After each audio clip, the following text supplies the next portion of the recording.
this is what Alyssa Thomas said. It's a huge advantage, like you said. We played, what, 2 years under White? Everything is pretty much the same stuff. Defense, offense, we know everything they're about to do. She stated we know everything they about to do. Now, we told you guys, Stephanie White and her assistants brought the Connecticut Sun offense to Indiana. That's why she's not letting Caitlin Clark play her game. She only knows one style of basketball, and it doesn't work for this. Alyssa Thomas had a lot to say after Phoenix Mercury's win over Indiana. And when she said it, the entire basketball world went quiet, because what she said was not a rumor.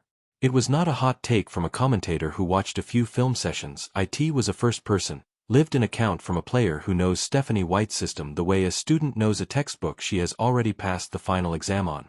And it blew the roof off everything.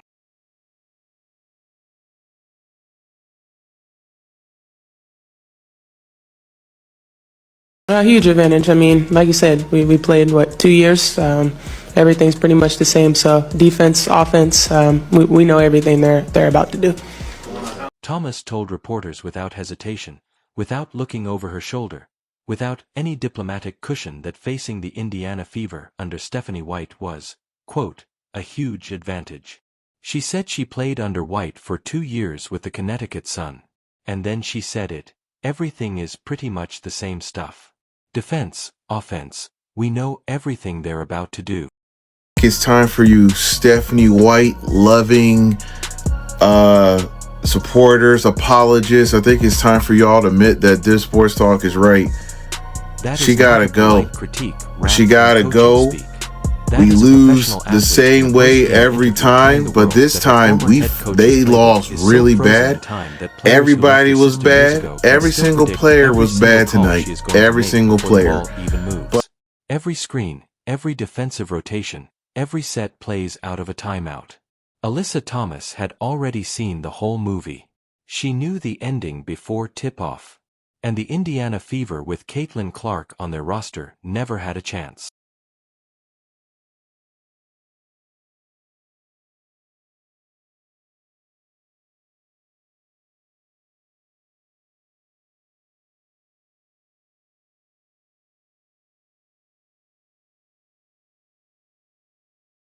As a And the whole, result of Thomas it's all knowing the everything White same was going to damn do, thing, the Mercury bro. dismantled Indiana Stephanie by White 35 is points. to blame, Alyssa bro. Thomas This put is up what a Alyssa triple-double. Thomas This said, is not bro. coincidental.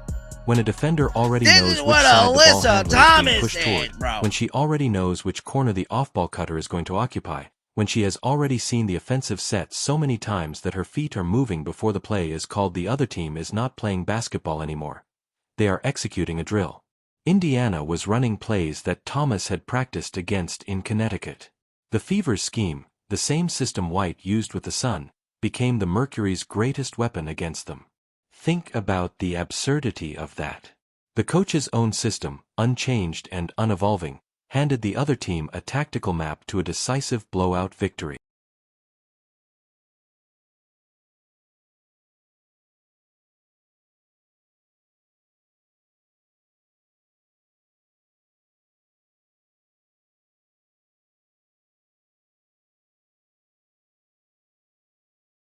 Just thought they were the hungrier team.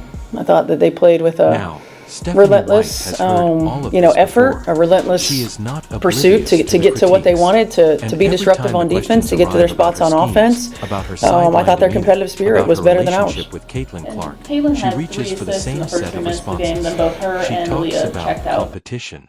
She talks about how these things happen in every locker room.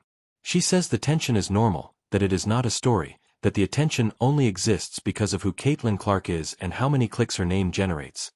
After the Fever's loss to the Portland Fire on June 1st, where Clark was held to just 6 points and the team dropped by 16, White stood at the podium and gave you the version of accountability that is not actually accountability. She acknowledged the shooting struggles. She acknowledged that things need to change. And then she walked away without addressing the fundamental question that everyone with eyes was asking.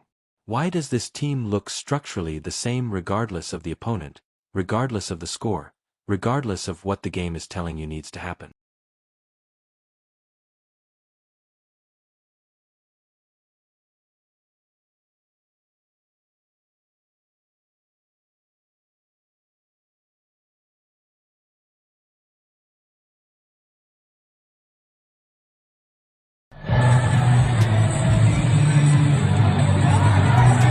Because while White was dismissing the conversation as media noise, the footage from that Portland game was telling a different story entirely. There was Clark on the bench during a timeout, visibly shaking her head. There she was, standing behind White, her body language broadcasting everything that was being left unsaid at every podium. This was not a player disagreeing with one call on one possession. This was a player who has been watching the same predictable system run into the same walls game after game, and who has increasingly fewer ways left to hide the frustration that comes with being the most gifted offensive player in the sport and being deployed inside a scheme that her own former teammates can scout in their sleep. Caitlin Clark could average 40 points a game if the system around her was built to unlock what she actually does best. Instead, Indiana is running Connecticut Sunsets from 3 seasons ago, and the rest of the league has the answer key.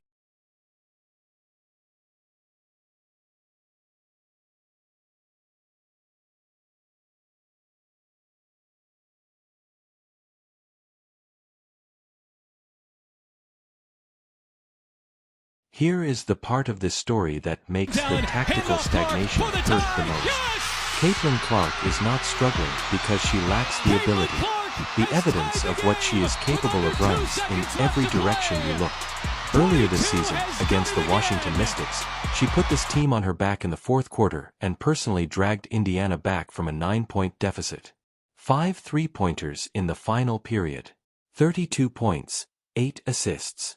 She hit the game-tying shot with 3.1 seconds left on the clock to force overtime. That is not a player who is declining. That is not a player who is confused or out of form.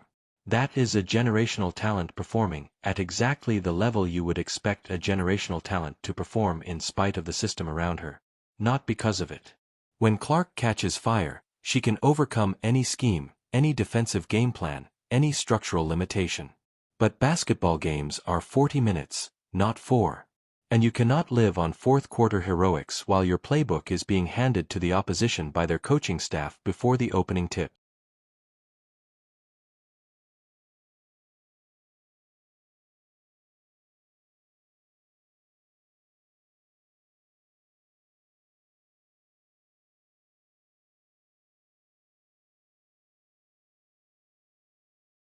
Caitlin, reminder you guys, had 17 points in the fourth quarter and she had 5 threes in the fourth quarter.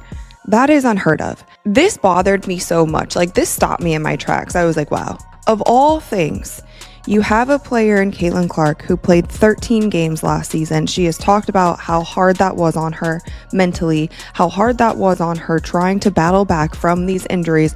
She was in a shooting slump last season. The first 2 games, she was also in a shooting slump. Everybody's saying she's washed, she's not as good, she's overhyped, calling her Jeremy Lin, all of this kind of stuff. And she goes off in the fourth quarter, and she's the only reason that you are in this game. She was the reason. She made that 3 with 2 seconds left on the clock to tie up the score that ultimately sent them into overtime. That was Caitlin Clark who hit that 3. She does all of this, and you have a chance. You have a chance to break without actually saying the one thing the entire building needed to hear was deployed in sequence. The player who just hit the most important shot of your season in a nationally broadcast game could not get a direct, unambiguous Caitlin Clark was brilliant tonight from her own head coach. Now layer that on top of Alyssa Thomas confirming on camera that White's system has not changed. Now layer that on top of the viral sideline footage, the bench exchanges the 35-point blowout in which Thomas exploited her former coach's predictability to get a triple-double. You are not looking at isolated incidents anymore. You are looking at a coherent, consistent, and deeply troubling portrait of a coaching environment that is actively working against the most important player on its roster.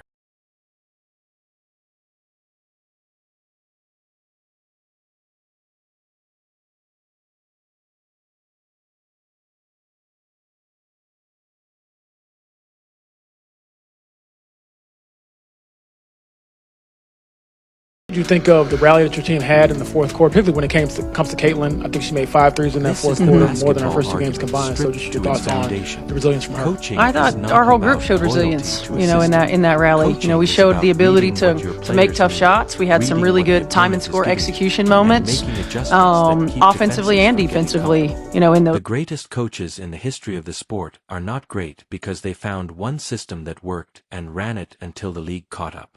They are great because they evolved. They built around their best players instead of forcing their best players to survive inside schemes designed for different rosters, different eras, different personnel. When you have Caitlin Clark, a player whose shooting range extends the floor in ways most coaches have never had the privilege of working with, you build toward that.